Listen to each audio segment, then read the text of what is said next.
1,000 times, my silk slippers whispering against marble while the men stride ahead, their boots claiming every echo. 3 paces, as if proximity itself were a contagion I might spread to their deliberations, their power, their precious stability. The late king's widow. The regent who serves until she can be replaced. The woman who buried her tongue with her husband's ashes. That last one, that's my favorite lie. They tell it in the taverns, in the council antechambers, probably in the brothels too, though I wouldn't know, would I? A proper widow doesn't ask about such things. They say grief stole my voice, that I speak only when spoken to, that I've become a decorative ghost haunting my own throne room. It's useful, their contempt. It keeps them from watching too closely while I do the work they're too blind to see needs doing. Tonight is the wedding of some third-tier coastal lord's daughter to a minor prince from the Iron Shore Confederacy. Political theater wrapped in lace and lies. I'm here because refusing would give the High Council ammunition. Unstable, they'd whisper. Unable to perform even ceremonial duties. So I came. I wore the mourning whites they expect, though it's been 13 months since they burned my husband's body, and I counted every day like a prisoner scratching marks into stone. I chose pearls because they make me look fragile, which makes them feel strong. I braided my hair in the old style because it marks me as traditional, unthreatening, backwards. I am so very good at being underestimated. The great hall blazes with enough candles to bankrupt a merchant house. Someone decided opulence would mask the fact that this alliance is desperation dressed up as strategy. The Confederacy needs our grain, we need their ships, and both sides are pretending this merger of 2 teenagers who met yesterday is somehow romantic destiny rather than economic necessity. I should feel kinship with the bride. I was 17 when they married me off to a man 3 times my age who smiled at ambassadors and broke servants' fingers in private. But I can't afford sentiment. Sentiment is a luxury for people with power. The High Council sits at the elevated tables, watching me. Always watching. Lord Chancellor Meerdijk, with his vulture neck and account book eyes. Lady Constance of the Southern Keeps, who smiles like poison honey and has been positioning her niece as my daughter's companion for months. Translation: replacement once they marry Alara off to whatever Alpha offers the best terms. Minister Voss, who speaks in parliamentary procedure and thinks in knives. They engineered the seating with their usual subtlety. I'm at a table near the dance floor, visible, appropriate for my rank, and completely isolated. Oh, they tried to make it look natural. Every seat filled just before I arrived. So sorry, Your Grace. The placement cards must have been confused. Except the chair immediately to my right, which remains conspicuously, humiliatingly empty. A void in the shape of my irrelevance. Guests flow past like I'm a piece of furniture. Some nod. Most don't bother. I am the regent nobody wants near the dancing, the widow whose primary function is to sit decoratively and silently until they can strip me of even this hollow authority. I used to rage against it. Now I use it. While they congratulate themselves on my isolation, I'm tallying which merchants honor their commitments to the night kitchens I funded through a labyrinth of shell accounts. While they toast the happy couple, I'm noting which Omega servants wear new shoes, the ones I arranged through the Safe Routes network that doesn't officially exist. While they see a woman frozen in grief, I see every exit, every alliance, every piece moving on a board they don't even know we're playing. Power, I learned, is not for display. It's for protection. And right now, I'm protecting more than they'll ever know. The music swells, some saccharine ballad about eternal devotion that makes me want to bite through crystal, and I lift my wine cup in the expected salute. The vintage is Thornberry, which means expensive but tasteless, chosen by someone who conflates price with quality. I take the smallest sip that won't be remarked upon. I learned young to never drink enough to soften edges at events like this. Edges keep you alive. A ripple crosses the hall. Posture straighten. Conversations pause mid-word. I know that particular quality of disruption. It's the arrival of someone who matters, someone with enough power that even the predators in this room become briefly aware they might be prey. I don't turn to look. That would show interest, and I've spent a year perfecting disinterest as armor. But I catch the whispers anyway. Mountain Pax. Iron Ridge himself. Thought he'd refuse the invitation. Arrogant, coming here after what his clans. Hush, he'll hear. Kael, Iron Ridge. The name carries weight even in rumor. The rogue who united the mountain territories, the Alpha who forced the Confederation to recognize Pax sovereignty, the king who took a crown that didn't exist and made it real through sheer bloody-minded refusal to submit. The High Council hates him with a special venom reserved for those who won't play by inherited rules. They invited him because snubbing him would be dangerous, but they seated him far from the head table, a calculated insult they think he's too provincial to recognize. He recognized it. He just didn't care. I still don't turn. But I'm aware of him moving through the hall the way you're aware of a storm front, a change in pressure that raises hair on your arms and tightens your spine. The crowd parts. Of course it does. Some authorities don't require announcement. The music hasn't stopped, but something in its texture shifts, becomes backdrop rather than focus. I watch my wine instead of the room. Thornberry catching candlelight, deep purple like a bruise, like the marks his guards left on that boy's wrists 6 years ago before I stopped them. I wonder if anyone else here remembers that day. I wonder if anyone besides me knows what happened to the half-feral rogue they tried to flog for spying. Boots stopped beside my table.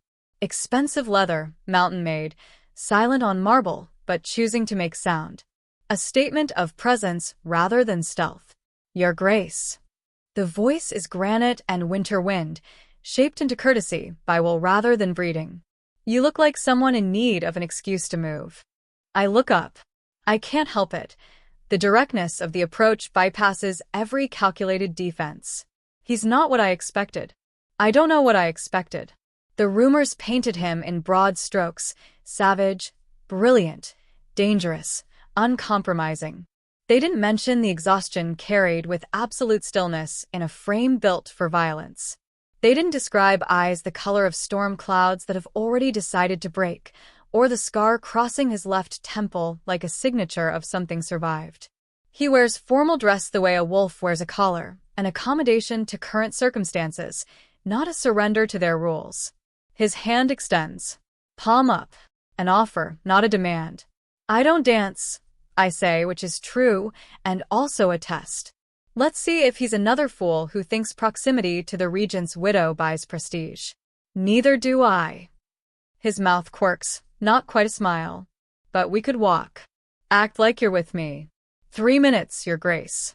Then I'll return you to your table and your excellent solitude. Act like you're with me. Something in the phrasing catches. Not be with me, with all its presumption of possession.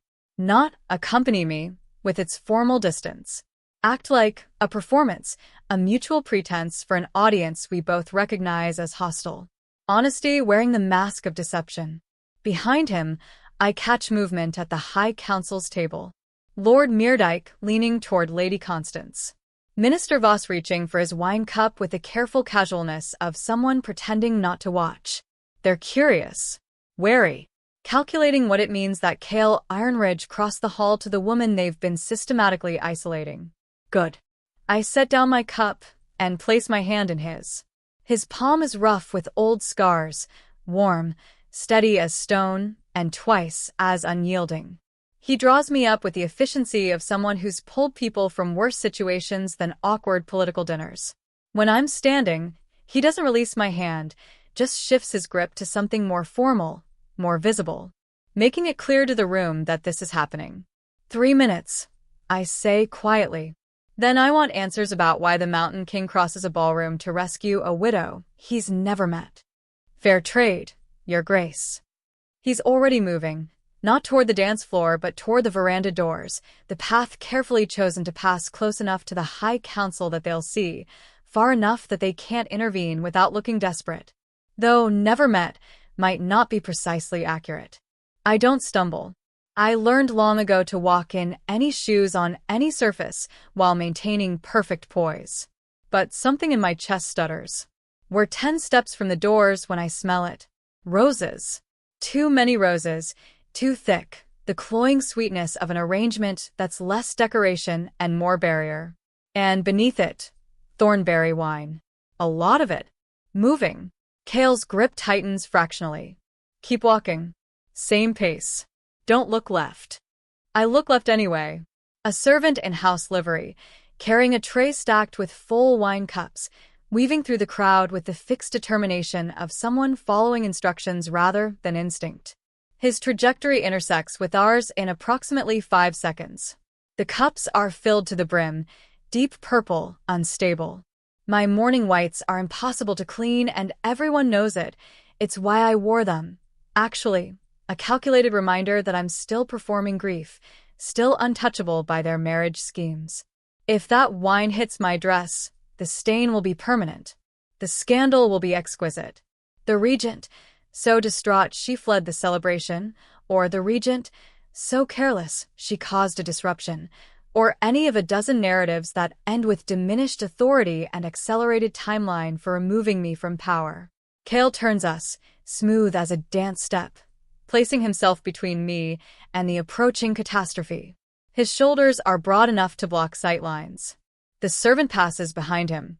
I hear liquid hit marble, hear the theatrical gasp of accident, hear the immediate flutter of concern and cleanup. We keep walking.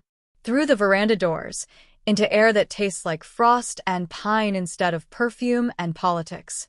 The garden spreads below, all geometric precision, and imported flowers that don't belong in our climate but cost enough to justify their fragile existence. Lanterns trace paths designed for romantic strolls, which means witnessed romantic strolls, which means nothing here is actually private. Kael releases my hand, steps back, puts 3 paces between us, and the irony isn't lost on either of us based on the flash in his expression. Staged, I say. Not a question. The wine? Yes. The servant's been on the Merchants Guild payroll for 2 months, and the guild's been on Lord Meredith's leash for longer. He leans against the balustrade, casual, but his eyes track the windows above us. Watching who's watching. Sloppy work, honestly. If you're going to humiliate someone, at least commit to subtlety. They don't need subtlety. They have numbers and legitimacy and time. I should go back inside. Every moment out here is ammunition. The isolated widow, so desperate for attention she fled a party with a foreign king, clearly unstable, clearly unable to govern. But I'm so tired of performing for them. Just for a minute, I want to stand in the cold and speak truth. Why did you interfere? Because you freed me from a flogging 6 years ago, and I pay my debts. The world tilts. Not metaphorically. Actually tilts, like the ground remembered it's round and spinning and fragile. I grab the balustrade because the alternative is falling. 6 years ago. The famine riots. The boy with wild eyes and wilder scent, bound in iron meant for criminals, bleeding from where the collar bit. The guards calling him a spy, a threat, producing a confession I knew was beaten out of him because I'd seen enough forced confessions to recognize the particular emptiness in someone's face when they'll say anything to make pain stop. I used my signet, still had weight then, before my husband's death rendered me decorative, and claimed him as crown witness. Fed him. Released him. He'd said 4 words. Debt owed. I'll find you when I can pay it.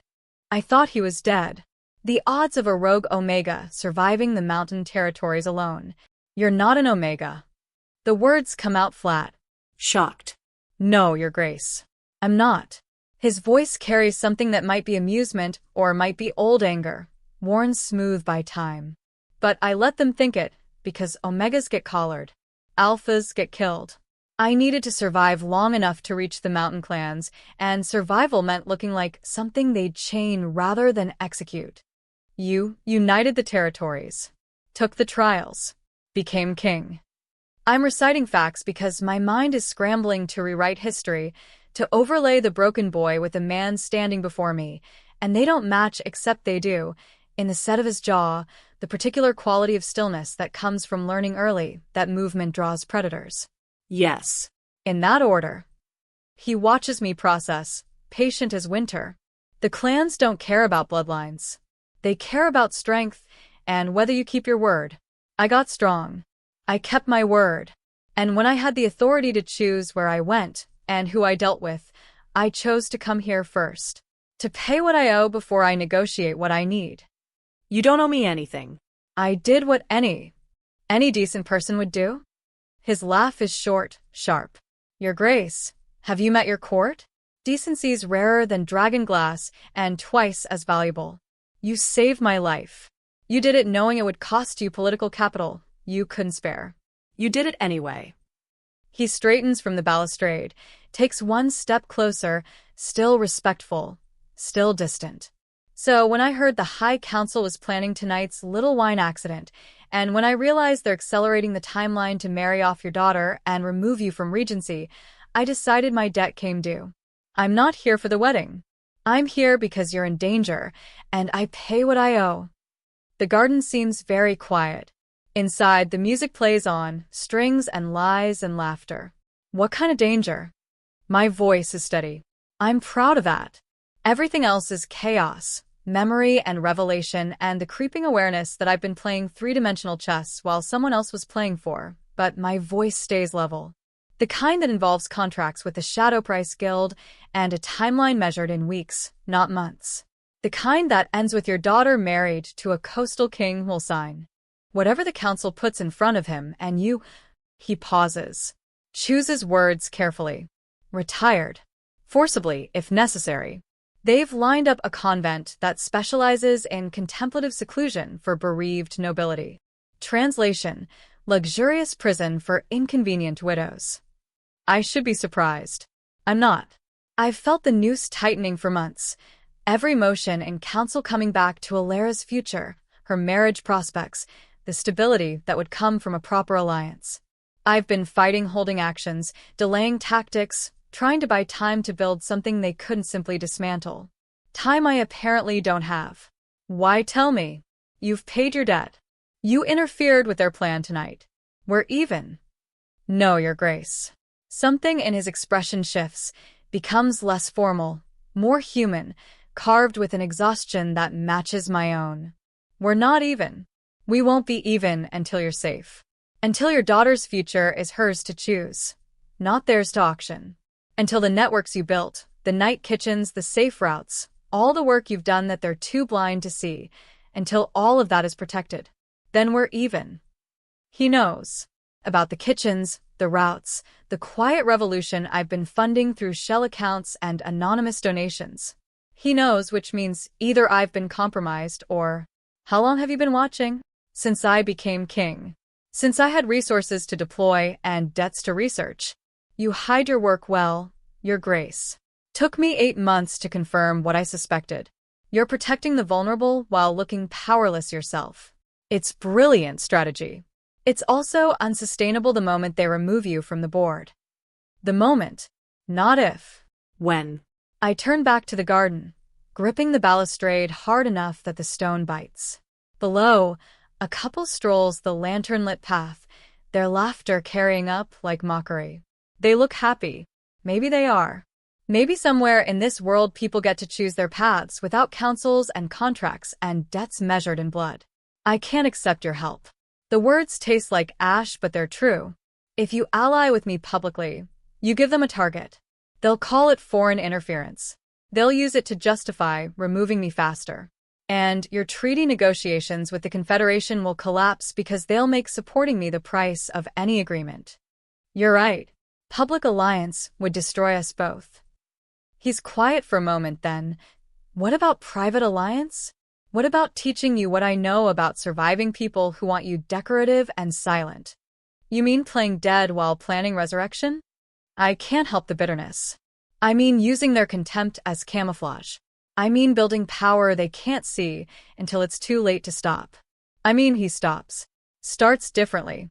Your Grace, you saved my life when you had everything to lose. Let me help you save yours. No public declarations. No political theater. Just information. Strategy. Someone who understands how to fight from underneath. I should refuse. Every instinct honed by years of survival screams that trust is luxury I can't afford, that allies are just enemies who haven't revealed themselves yet, that accepting help means accumulating debt I can't repay. But I'm so tired. And he's right. I'm fighting a slow defeat, trading ground for time, and time's running out. 1 month, I hear myself say. You help me survive 1 month. Get me to the winter session when I can propose the Safe Harbor Act and lock in protections they can't easily reverse. After that, we're even and you owe me nothing. Agreed. On one condition. Of course there's a condition. There's always a condition. Tell me the real reason you can't hold allies. Tell me why someone as strategic as you has been operating completely alone for a year. The question hits like a fist to the sternum. I open my mouth, close it. Words pile up and shatter before reaching my tongue because how do I explain the curse without sounding mad? How do I describe waking every morning to emptiness, to the feeling that something crucial is missing but I can't remember what, to reading my own handwriting and not recognizing the truths I wrote to myself in darkness? There's a binding, I finally say. Mooning Kaya's. My husband had his vizier apply it before he died. It. I breathe. Force the words. It erases bonds. Each dawn, any connection I've formed, trust, alliance, anything that might anchor me to another person, it fades to fog. I can feel it at night, remember what I felt, who I spoke to. By morning, it's gone. I wake up alone in my head every single day, and I've learned to trust the feeling because trusting people just means losing them again when the sun rises. Silence. Long enough I regret speaking. Then show me. What? Show me. Prove it. He reaches into his coat, pulls out a small notebook and a pencil. Offers both. Write yourself a message. Seal it with a signet only you use. Tomorrow morning read it. If you're right, you won't remember writing it. If I'm wrong. He shrugs. Then I've misunderstood, and we adjust strategy. I take the notebook. It's quality leather, worn soft with use, filled with notes in a tight hand I assume is his. He's offering me something personal, something that carries weight. I flip to a blank page. Write quickly before I can second guess. Tomorrow, Lysa. Tonight you trusted Kael Ironridge, the Mountain King. He was the boy you saved 6 years ago. He knows about the kitchens. He wants to help. You wanted to believe him. If reading this makes you angry or scared or confused, that's the Hayas. It's working like it always works. Fight it. Remember choosing this. Remember wanting someone on your side just once. I press my signet into the margin. The Regent seal. Impossible to forge. Fold the page. Hand it back. Tomorrow morning, he says, tucking it away. After you've read it, send word. Any word. If you remember, we plan. If you don't. His jaw tightens. If you don't, then we fight the binding first, the council second. In that order. Why? Why does this matter to you? Because I know what it costs to survive alone. And because you didn't leave me to the collar when you could have. He steps back, restoring formal distance. I should return you before your absence draws more attention than my interference already has. Unless you'd rather stay here and freeze while I explain my 5-year plan for toppling hereditary oligarchies. Despite everything, I almost laugh. Some other time. When the wine isn't plotting against me. We walk back inside. He delivers me to my table with visible courtesy, nods to the High Council, pointed, political, a reminder that the Mountain King can go where he wants and speak to whom he chooses, and moves off into the crowd. I sit in my designated isolation, lift my wine cup, watch the party continue like nothing happened. But something did happen. Someone knows. Someone remembers. Someone chose to stand beside me, not 3 paces behind. I touch my chest, where beneath silk and bone my heart beats traitor rhythms, and I think, please let me remember this. Just this once. Let me wake up and still know I'm not alone. The morning is cruel, with sunlight. I wake in my chambers, in the bed I've slept in for 13 years, and the first thing I feel is the usual emptiness. The hollow where certainty should be. The fog where last night should live. My lady's maid brings tea. I drink it automatically, while she discusses the day's schedule. There's a council session at noon. Petitions in the afternoon. Dinner is private, thankfully, in my chambers. On my desk, there's a folded page I don't remember leaving. I open it, see my own handwriting, read words about trust and a mountain king and kitchens and someone named Kael. The signet print is mine, unmistakable. But I don't remember writing this. Don't remember last night beyond the wedding, the isolation, the empty seat. Anger rises, hot and helpless. Another message from a self I can't remember being. Another proof that something is stealing my nights. Then I read it again. Slower. Remember wanting someone on your side, just once. The one is still there, like an ache behind my ribs. One I can feel even if I can't remember its source. I call for my steward. Tell him to send word to the Mountain King's delegation. The regent requests a private audience regarding trade routes. His Majesty's earliest convenience. The steward looks surprised, but doesn't question. Good. I look at the letter again. At my own hand telling me to fight. To remember choosing. I don't remember. But I can choose now. I can choose to trust the woman I was last night, who knew more than I do this morning. I can choose to want an ally, even if I have to choose it over and over again. The Hayas can steal my memory. It can't steal my will. Not yet. Kael arrives within the hour, which suggests either remarkable efficiency or he was expecting the summons.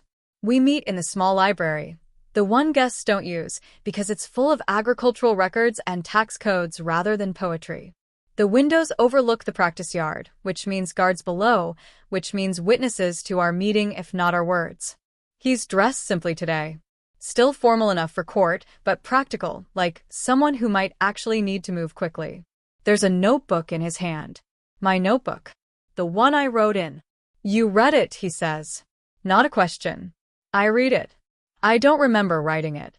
The admission tastes like failure.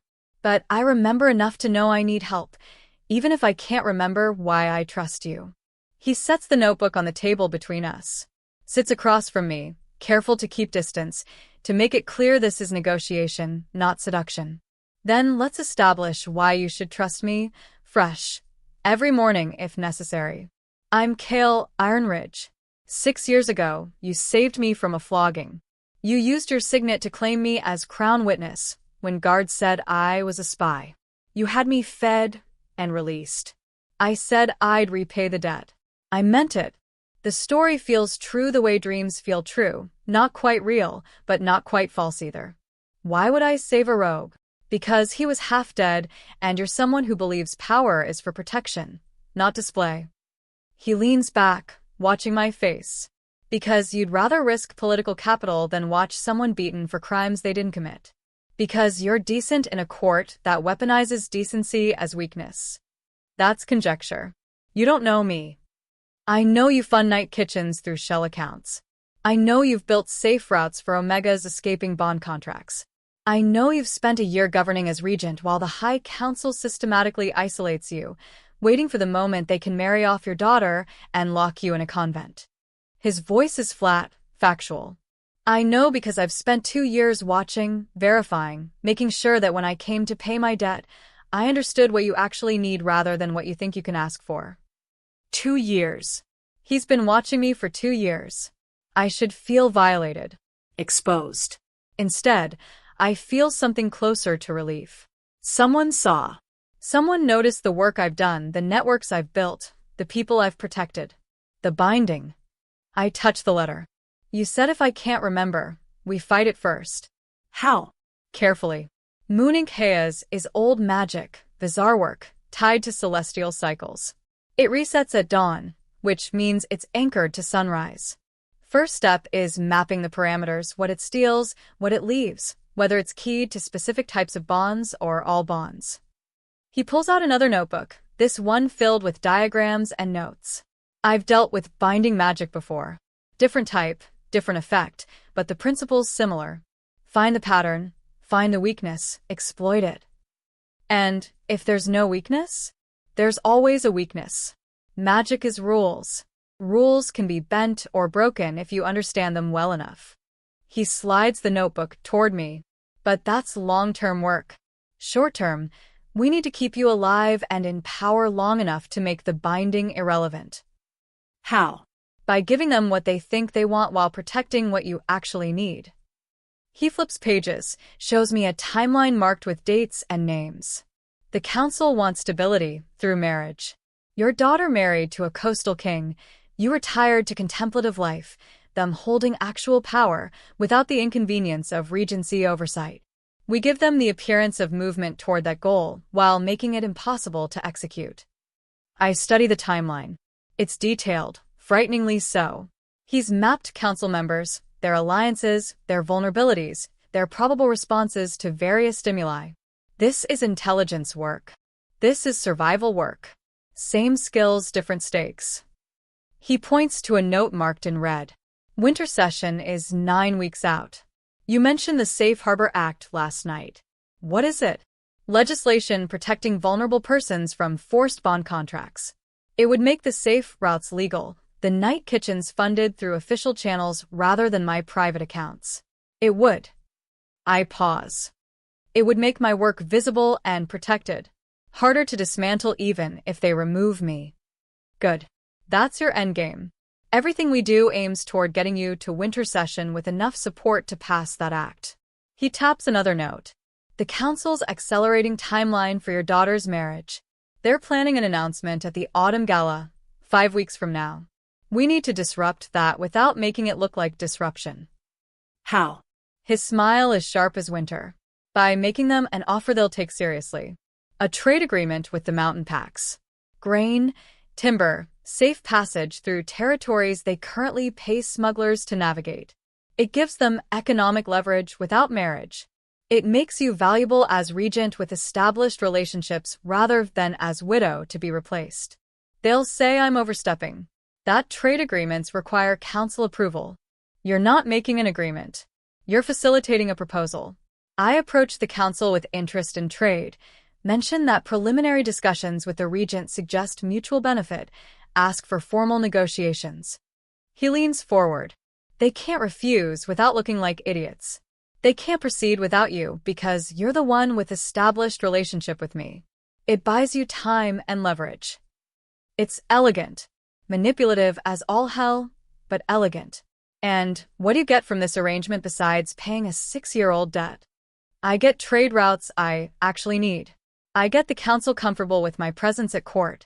And I get to watch the people who tried to kill me learn that the rogue they tried to flog now sits at their negotiating table as an equal. His expression hardens. I'm not a saint, Your Grace. I have my own agenda. But our agendas align, which makes us useful to each other. That's stronger than friendship. That's strategy. I believe him. More importantly, I believe the logic. Alliances built on mutual benefit survive. Longer than alliances built on sentiment. All right. We do this. But I need ground rules. I meet his eyes. First, no public performances. No courtship theater, no romantic speculation. I won't be used as prop in someone else's love story. Agreed. Second rule? You tell me the truth. Every morning, if necessary. If I wake up with no memory of you, you explain. Clearly. Factually. No poetry, no patience for my confusion. Just facts. Done. Third, if this goes wrong, if the council moves against me faster than we expect, if the binding gets worse, if any of this threatens your position or your people, you walk away. No heroic sacrifices, no debts beyond reason. You survive and keep your people safe. That's the priority. He's quiet for a long moment. Then, I'll agree to that on one condition. If you're about to go down, you let me help you land somewhere soft. Convent exile is unacceptable. We find you a third option, or we fight until we make one. Agreed. It's more than I expected. More than I think I deserve. But I nod. Agreed. We shake hands across the table. His grip is still rough, still warm, still steady. I don't remember shaking this hand last night, but I know it now. And if I have to learn it again tomorrow and the day after, at least I'm choosing to learn it. At least I'm not alone in the learning. The days blur into patterns. Each morning I wake empty. Each morning there's a letter, sometimes one, sometimes 3, sometimes a whole notebook of accumulated nights I don't remember living. I read them. I summon Kael. He explains, patient as stone, and we continue. The High Council notices his presence. Of course they do. The Mountain King taking private meetings with the regent, discussing agricultural concerns and territorial access, spending hours in the small library where tax codes gather dust and alliances gather momentum. Lord Meerdijk tries to insert himself into negotiations. Kael politely deflects, citing preference for working with a regent who understands regional grain distribution. Translation: I don't trust you, and I won't pretend otherwise. Lady Constance suggests her niece could assist with note-taking. I thank her and assign the girl to inventory work in the archives instead. Translation: I see what you're doing, and no. Minister Voss proposes the council formally oversee all foreign negotiations. I remind him that Regency authority includes preliminary trade discussions, and I'm exercising that authority as outlined in the very charter he helped draft. Translation: Careful, or I'll ask why you're suddenly concerned about procedure you've ignored for months. They're frustrated. Good. Kael and I develop a rhythm. Mornings are for memory reconstruction, him telling me what we discussed, what we planned, what I felt. Afternoons are for actual work. Trade proposals, council maneuvering, intelligence gathering about the Shadowprice Guild's movements. Evenings are for the letters I write to myself, increasingly detailed, increasingly desperate to hold onto something that feels real. And nights. Nights are when the binding lifts, when memory rushes back, when I remember why I trust him and what it costs to forget. 3 weeks in, I wake to find 5 letters instead of the usual one. I read them in order. Watching myself fall into something I can't afford, watching myself trust someone I can't remember, watching myself hope despite knowing hope is stolen every dawn. The last letter is dated 2 nights ago. Tomorrow, Lysa, you're going to panic when you read this. Don't. You chose this. You choose it every day. Kael is real. The alliance is working. The council's losing ground. You're winning.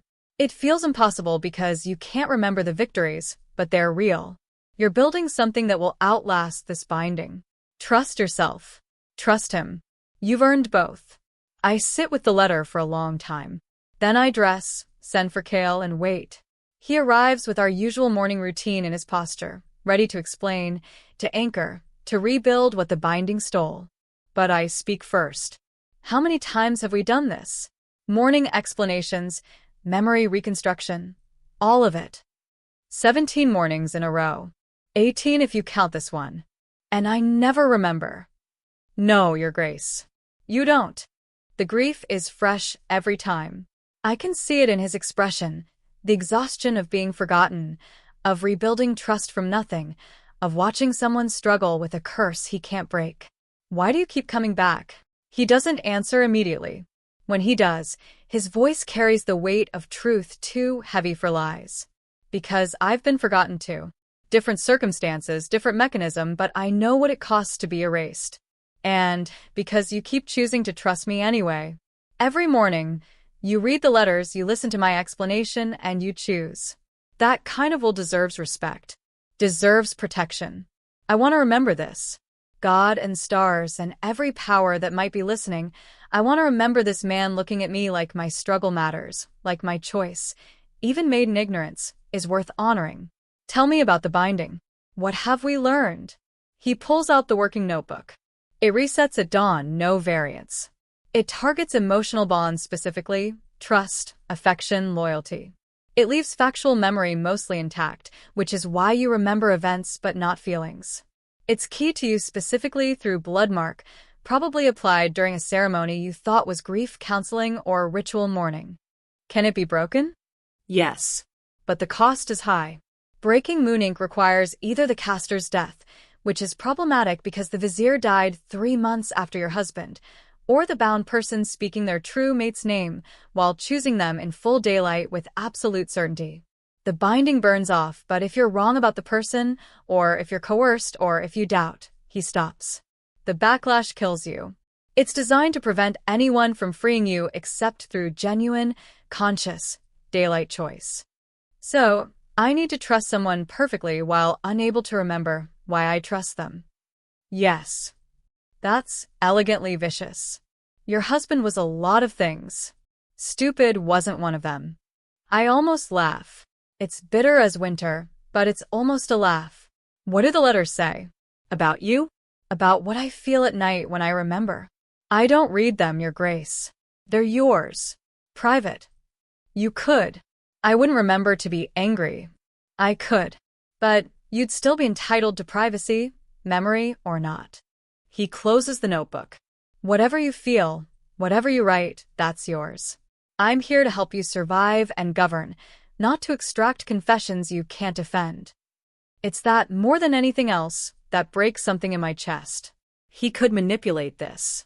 Could read the letters, could use my forgotten emotions as leverage, could exploit the fact that I apparently trust him more at night than I can afford to in daylight. But he doesn't. Because he's decent in a way that's rare as dragon glass and twice as valuable. The autumn gala, I say, redirecting before I do something stupid like cry. 3 weeks.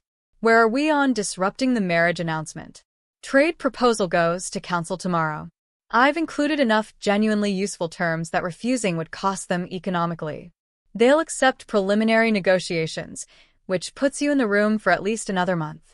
Your daughter, he pauses. You asked me to speak with her. Find out what she actually wants. Permission to tell you what I learned. I nod. She doesn't want to marry anyone yet. She's 17, she's terrified, and she's angry that nobody's asking her opinion. But she's also smart enough to know that saying any of this publicly gives the council ammunition against you. Unstable mother, rebellious daughter. Clearly the regency needs to end for everyone's good. He meets my eyes. She's protecting you by staying silent. She wants you to know that, even if you can't remember her saying it. The tears come then. I can't stop them. Alara, my daughter, my fierce girl, choosing silence to shield me while I forget every conversation we have, while I wake up every morning losing her all over again. Kael doesn't move. Doesn't offer comfort I haven't asked for. Just waits while I break and rebuild and remember why I'm doing this. Thank you. I finally manage. For telling me. For asking her. She's worth asking. And she wants you to know she'll follow your lead. If you can delay until winter session, until the Safe Harbor Act passes, she'll endure whatever spectacle the council creates because she knows you're fighting for something bigger than one marriage. My daughter.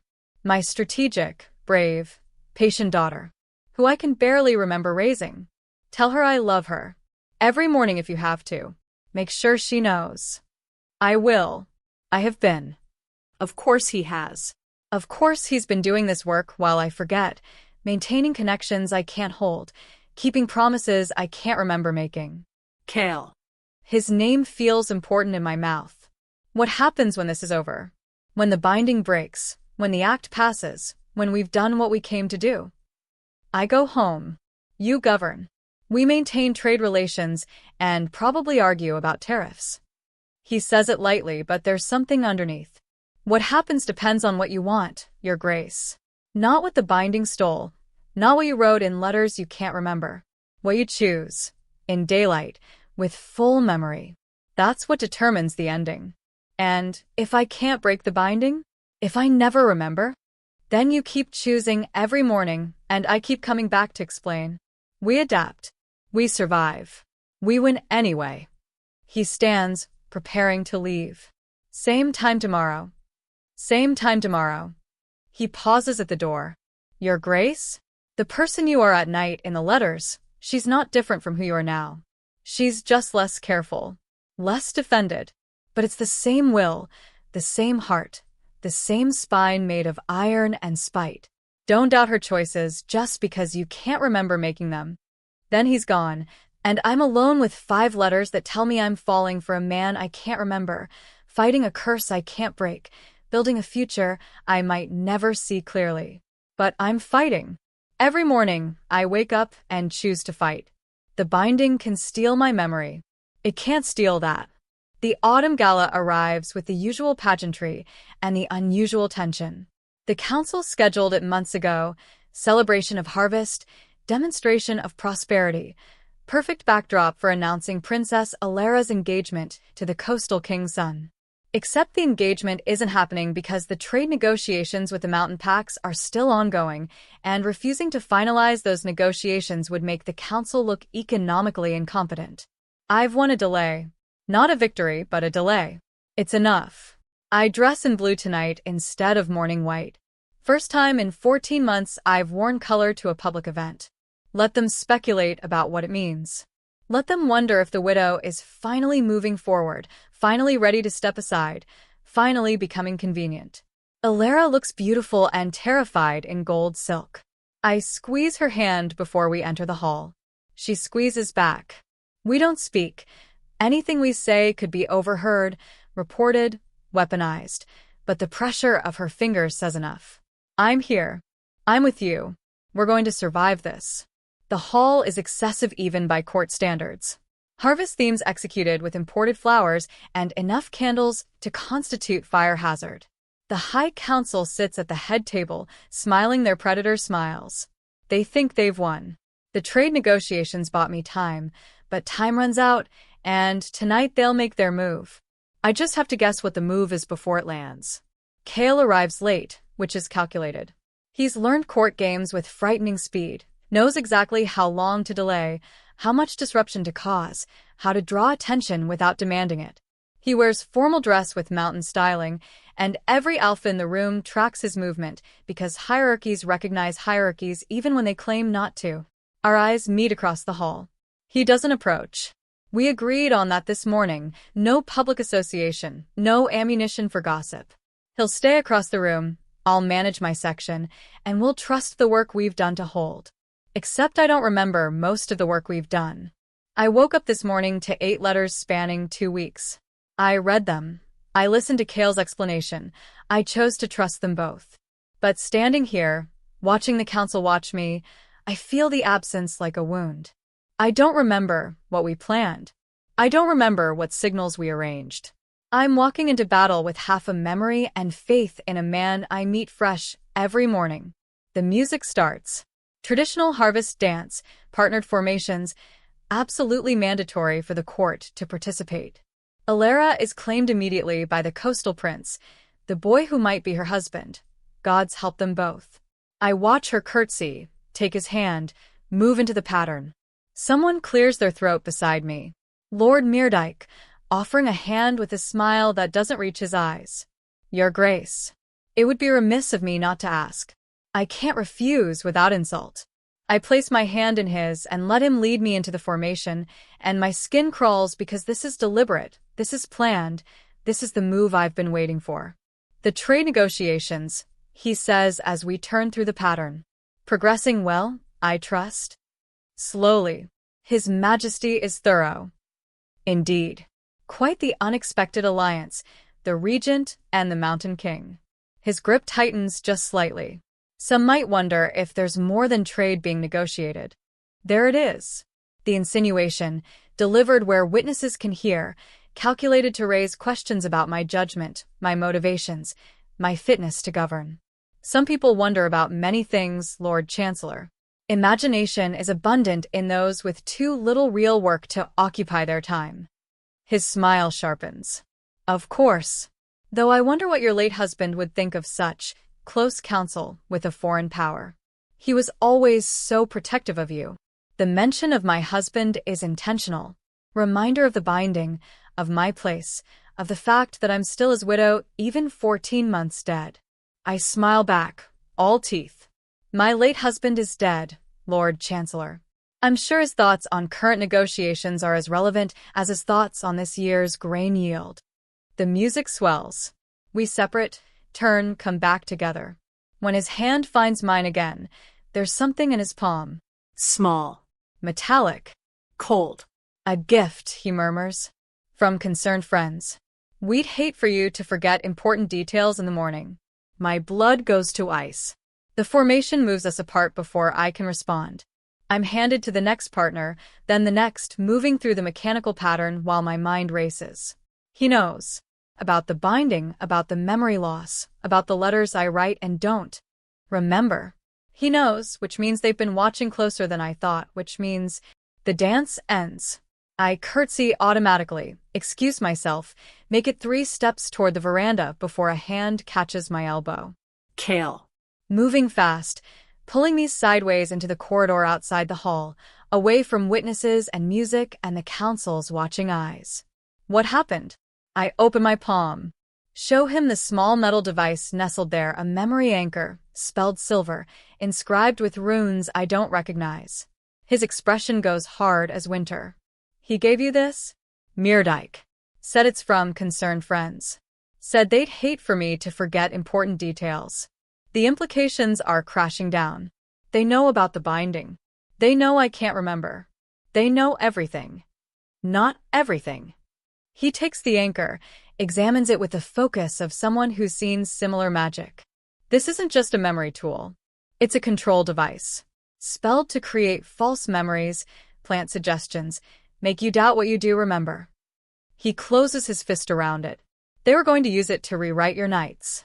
Make you wake up thinking you'd agreed to things you never agreed to. Make you doubt yourself into compliance.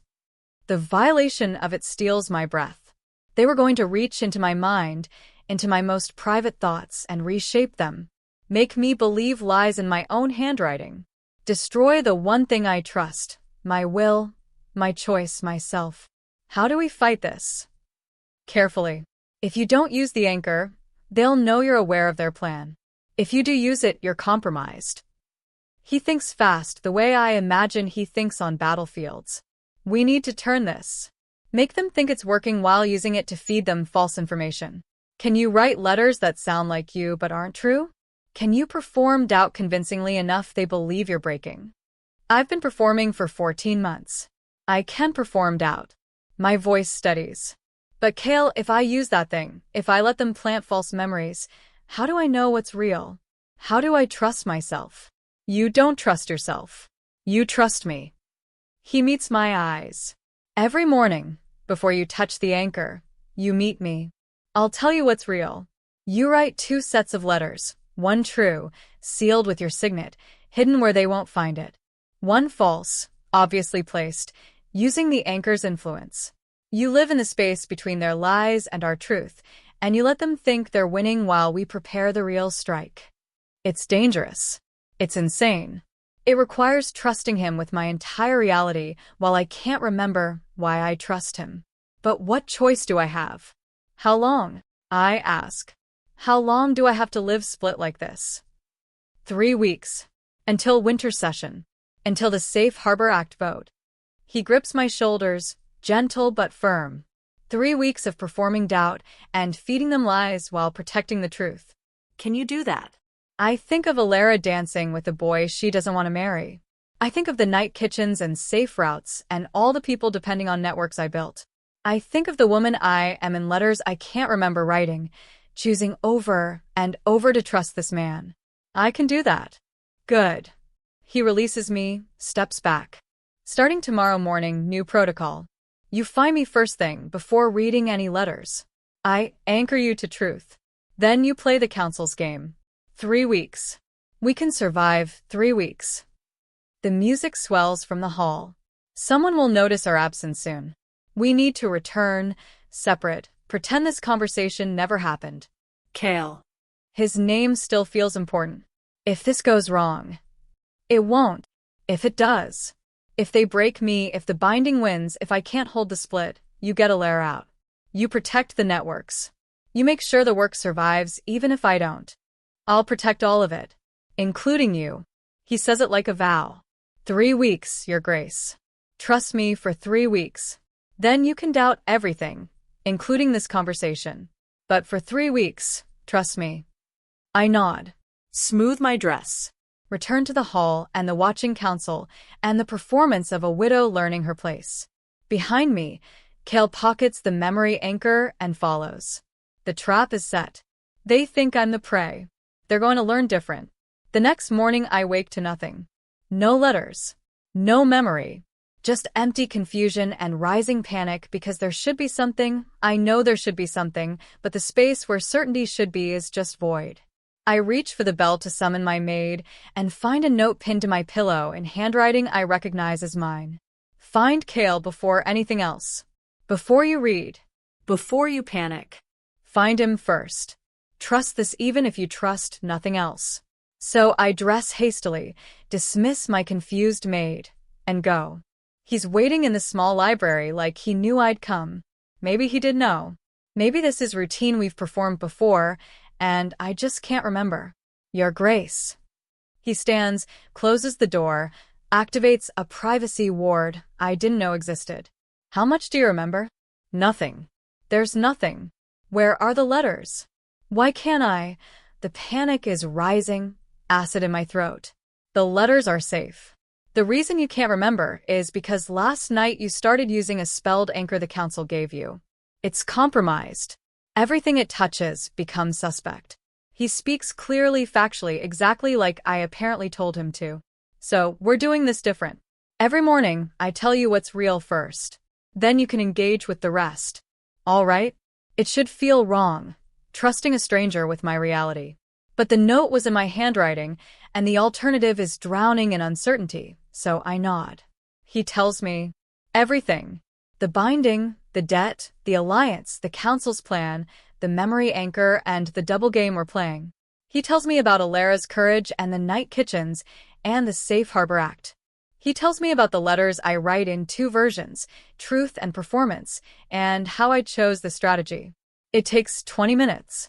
When he's done, I feel like I've lived a year in someone else's memory. Show me the true letters.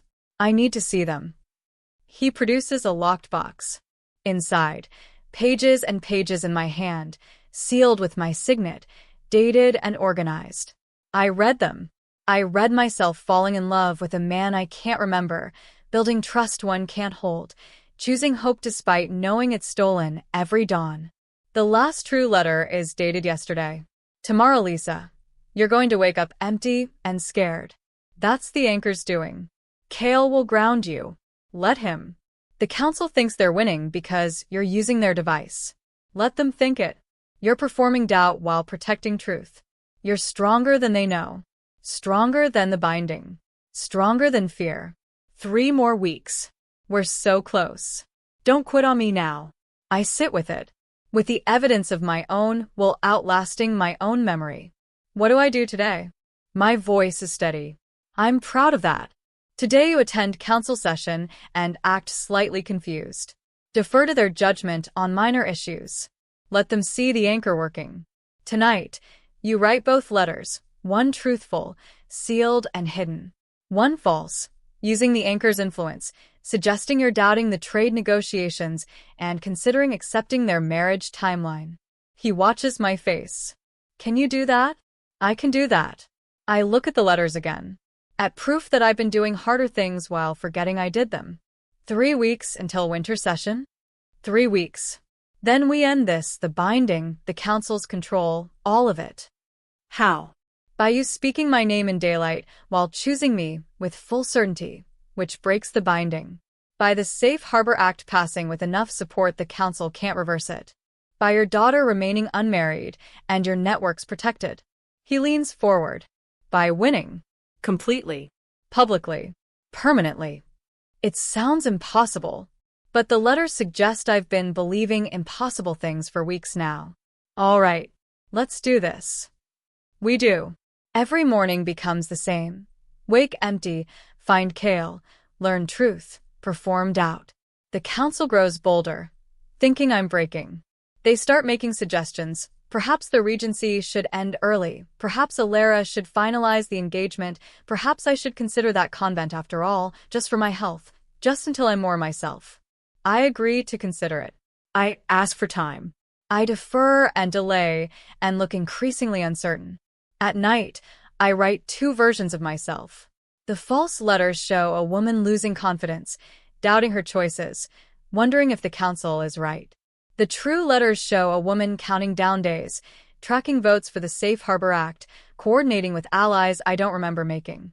And in between, in the stolen moments between performance and truth, I learn Kael again. Every morning, he's a stranger. Every morning I choose to trust him. Every morning the trust gets easier even without memory because the pattern holds.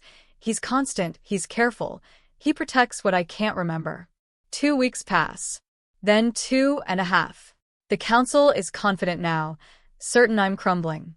They set a date for Alara's engagement announcement, 2 days after winter session opens. Perfect timing. I'll be visibly unstable. The marriage will be framed as necessary stability, and they'll have grounds to remove me from regency. Except I've been counting votes. So has Kael. So has a network of allies I can't remember building but whose work I can see in careful reports that appear in my locked box each morning. The Safe Harbor Act has the numbers. Barely, but enough. And breaking the binding just requires one thing: speaking Kael's name while choosing him in daylight with absolute certainty. I can't remember why I trust him. Can't remember falling for him. Can't remember any of the thousand small moments that built this alliance. But I can read the evidence. I can see the pattern. I can trust my own will even when I can't remember it. That's going to have to be enough. Winter session opens with snow falling like benediction and the councils smiling like sharks. They think they've won. I can see it in their postures, their easy confidence, their casual brutality. They've broken me with their memory anchor, isolated me, positioned everything perfectly for the final move. The Safe Harbor Act is third on the agenda. Routine legislation, easily passed, not worth the council's attention. They've underestimated it because I taught them to underestimate me. Fatal mistake. The session proceeds with excruciating formality. First item: trade ratification with the mountain packs. Kael presents terms. The council approves because refusing would be economically stupid. I sit silently, looking appropriately uncertain, playing my part. Second item: amendments to grain distribution protocols. boring. Necessary. Passes without debate. Third item: the Safe Harbor Act. I rise to present it. My voice shakes, not performance, genuine nerves, because this is everything, this is the whole game. The act establishes legal protection for persons seeking to escape exploitative bond contracts. It formalizes safe routes, funds support networks, and removes legal penalties for those who assist refugees from such contracts. It's modeled on existing merchant protections, but extends coverage to omegas and other vulnerable persons currently without recourse. Lord Meerdijk looks bored. Sounds expensive, Your Grace. Perhaps we should table this until I've secured private funding for the first 5 years. I produce documents, signed commitments from merchants, minor nobles, and one mountain king who happens to have resources to spare. No drain on the treasury. No new taxes. Just legal protection for people who need it. He frowns. That wasn't in the script. I'm supposed to be uncertain, compromised, easy to dismiss. Lady Constance tries. Surely this can wait until the regency question is settled. The regency question is irrelevant to legal protections. Kael's voice cuts through the chamber. He's standing now, formal, unmovable. The mountain packs support this act. We've pledged resources and safe passage. Are you suggesting the council would refuse an ally's good faith effort to strengthen vulnerable populations? Trap sprung. If they refuse now, they insult the mountain packs and jeopardize the trade agreement they just approved. If they accept, they legitimize networks I've built and make my work impossible to dismantle. Minister Voss tries to rally. This seems hasty. Perhaps more study. We've studied enough. A new voice. Duke Corval. Old family, old money, generally neutral. He stands slowly. I've reviewed the act. It's sound legislation with clear funding and minimal risk. I move we vote. Others stand. More than I expected. More than Kael's report suggested. Allies I don't remember making, speaking up because the work matters more than the council's games. The vote is called. The act passes. 47 to 32. Not close. Decisive. I did it. We did it. The networks are protected. The work is legal, and the council just legitimized everything they tried to destroy. Lord Meredith's expression could shatter glass. This doesn't change the regency situation, Your Grace. Your daughter's engagement is cancelled. Alara's voice, clear as dawn, from the gallery where she's been watching. She descends the steps, every inch a princess, every word chosen for maximum impact. I'm 17. I'm not ready to marry. And while I'm grateful for the Council's concern for my future, I'm capable of making my own choices when the time comes. Which isn't now. The chamber erupts. Shock, outrage, scandal, everything the Council tried to avoid by controlling me. Except they didn't control me. They controlled a performance while I protected truth. And now the truth is public, protected, impossible to reverse. Kael catches my eye across the chamber. Nods once. We won. But we're not done. Because I still wake up empty every morning. Still can't remember why I trust him. Still wear a binding that steals every bond one form. And breaking it requires one thing I'm not sure I can give. Absolute certainty in daylight choice. The aftermath is chaos. Council members shouting about propriety and procedure. Alara standing firm, backed by enough progressive nobles that removing her from the line of succession would trigger bigger scandals. The Safe Harbor Act now law. The networks now legitimate. My work now visible and protected. I should feel victorious. Instead I feel hollow. Because I'll wake tomorrow with none of this in memory, reading letters from a stranger who shares my handwriting, learning again to trust a man I forget every dawn. The binding holds. The curse persists. We won the battle but not the war. I escape to the small library as soon as protocol allows.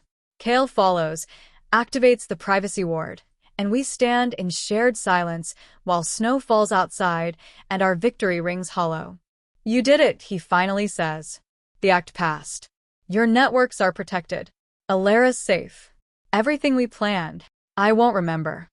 The words tear out. Tomorrow I'll wake up empty, and you'll have to explain all over again, and I'll read letters from myself and won't remember writing them, and we'll do this dance we've done for weeks, and I'll never get to keep it. Then we break the binding. How? I can't speak your name with certainty when I don't remember why I trust you. You don't need to remember why. He steps closer, careful, always careful. You need to choose anyway. You've been doing it for weeks, reading the letters, trusting the pattern, choosing to believe your own will. Memory isn't the same as certainty, Your Grace. You've proven that every morning. That's not enough. The binding requires absolute certainty, genuine choice, no doubt. Then doubt in daylight and choose anyway. His voice is steel wrapped in gentleness. Doubt is honest. Doubt is human. But choosing despite doubt, that's will. That's strength.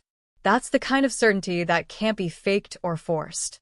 I want to believe him. Want to believe that choosing in uncertainty counts, that will matters more than memory, that I can break this curse the same way I've survived it, by trusting myself even when myself is a stranger. If I'm wrong, I can't finish. The backlash kills. The binding's designed to prevent anyone freeing me except through perfect certainty. You're not wrong. You know you're not wrong because you've been choosing me every morning for weeks. You've been building this certainty piece by piece, choice by choice, every time you read those letters and decided to trust the woman who wrote them. He's right. I know he's right. But knowing and doing are different countries with sharp borders. I can't do it tonight. The binding's strongest at night when memory returns. It has to be daylight, has to be when I'm empty, has to be. I breathe. Tomorrow morning, after you anchor me to truth, after I remember what we're fighting for even if I can't remember why I trust you, then I'll choose.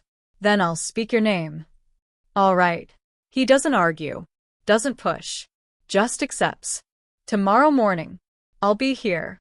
And Your Grace, whatever you choose, doubt, certainty, something in between, I'll respect it. The debt's paid. The work's protected. You don't owe me freedom from this curse. You don't owe me anything. I owe myself, I say quietly. I owe the woman who writes those letters and chooses hope every night.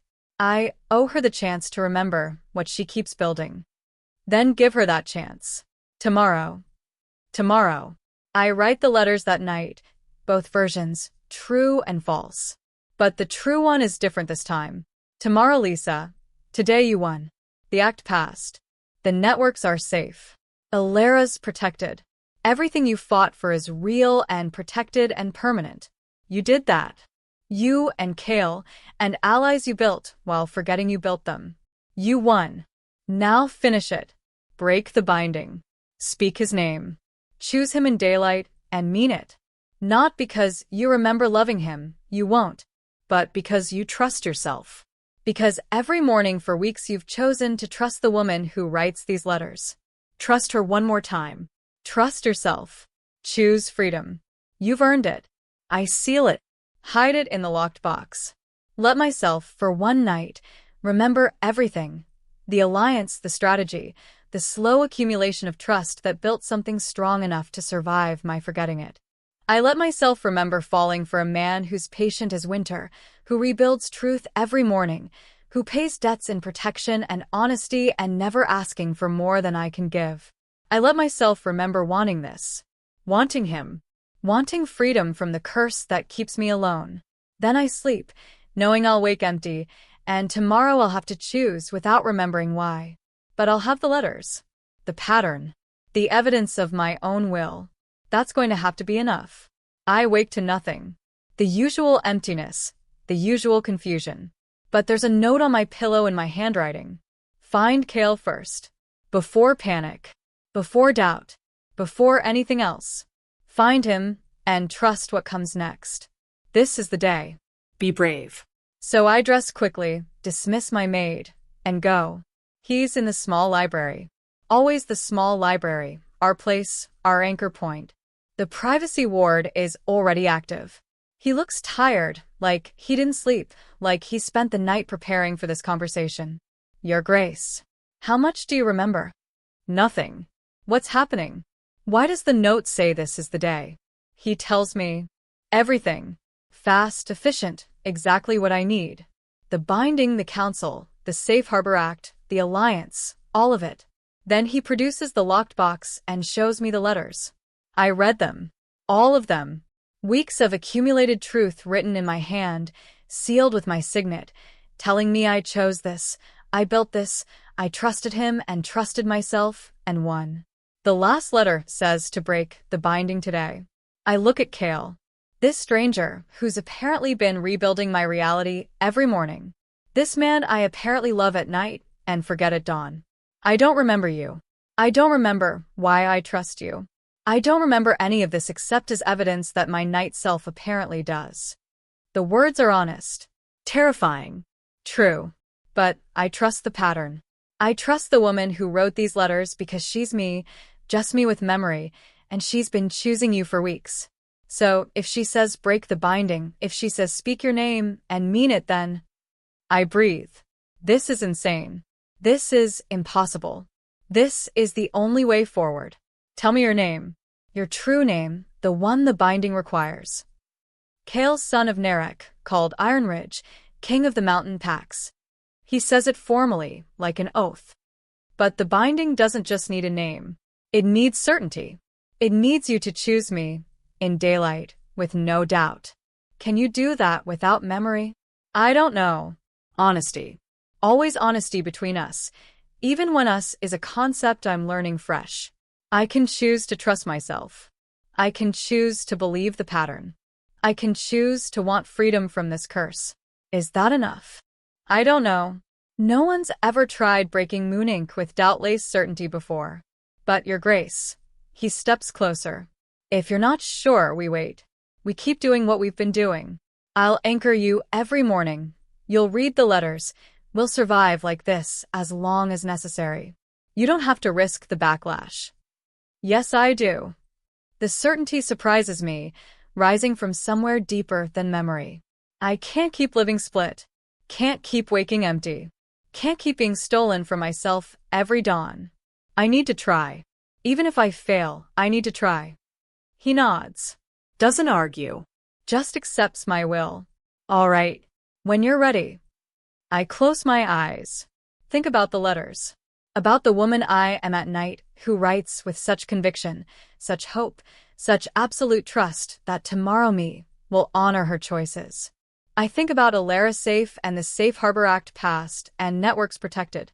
I think about morning after morning choosing to believe in evidence rather than memory. I think about wanting to trust someone, about being so tired of being alone. I open my eyes. Look at Kael, stranger, ally, apparently beloved, definitely brave enough to stand here while I attempt magic that might kill me. Kael, son of Narek. My voice is steady. Called Ironridge, king of the mountain packs. I choose you. I don't remember why, but I choose to trust that I had good reasons.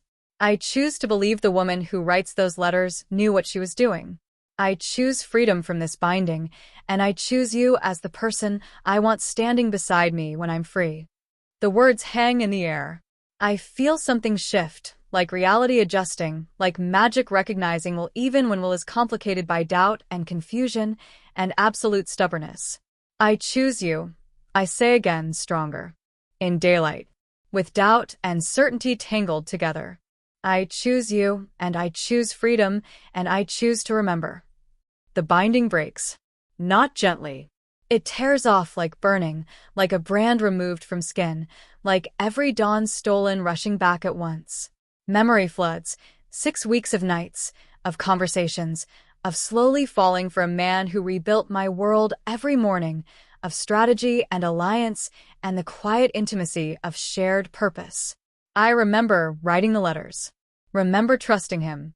Remember the specific texture of hope that kept me fighting even when every dawn stole it. I remember loving him.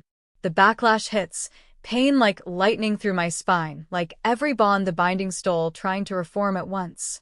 I'm falling, but Kael catches me, steady as stone, holding me through the breaking. I've got you. I've got you. Stay with me. I'm gasping, crying, laughing, because it worked. The doubt-laced certainty worked. The binding recognized was strong enough to choose despite uncertainty, and it broke rather than kill me for insufficient perfection. And I remember everything, every morning, every conversation, every time I read those letters and chose to trust myself. Every moment of falling for this man who never asked for more than I could give. I remember. I manage. Kael, I remember. All of it. It's staying. The memory's staying. Good. That's good. Just breathe. Let the backlash pass. It does, slowly, leaving me weak and shaking and utterly, completely free. I look up at him. See him clearly for the first time with full memory and present awareness combined. See the exhaustion, the hope, the careful distance he maintains even now. Thank you, I whisper, for every morning, for rebuilding truth when I couldn't hold it, for never making me feel weak, for forgetting. You were never weak. You were fighting a curse with pure will. That's the strongest thing I've ever seen. He helps me stand, keeps his hands steady on my arms. How do you feel? Free. Terrified. Certain. I laugh, and it's real, and it's mine. I love you. I'm saying it in daylight, with memory, with certainty and doubt all tangled up, because that's honest. I love you, and I'm terrified of what that means, and I'm absolutely sure anyway. Is that enough? His smile breaks like dawn. Your grace, that's everything. He kisses me. I kiss him back. And for the first time in 14 months, I know I'll remember this tomorrow. The binding is broken. The curse is ended. I'm free. We're free. And the work, the real work of building something better than what came before, is just beginning. 3 months later, we plant the Moonberry Grove. It's not grand, not political, just a patch of land where the old collarpost stood, now cleared and prepared for small trees that bloom silver in winter. The children from the night kitchens help tie wish ribbons to the branches, hopes for safety, for choice, for futures they get to determine. Alara plants the first tree. I plant the second. Kael plants the third. The High Council is diminished, not destroyed, but balanced by new voices, Omega representatives and artisan guilds, and people who know what it costs to survive systems designed to break you. The Safe Harbor Act is law. The networks are funded. The work continues. And every morning I wake up and remember. Remember the night before, the month before, the slow accumulation of trust and strategy that built this. Remember loving a man who paid a debt with patience and honesty and never asking me to be anything but exactly who I am. We don't live in palaces in the sky. Don't have fairy tale endings tied with silk ribbons. We have frost and pine, and work to do and arguments about terra structures and the quiet, steady certainty that we chose each other and will keep choosing each other. That's enough. That's everything. The aurora breaks over Winterhold, green and gold and silver.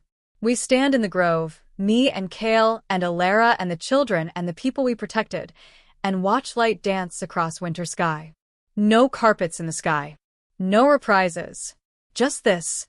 The work, the choice, the freedom to remember. Just us, standing together, unarmed and unafraid. Just the beginning.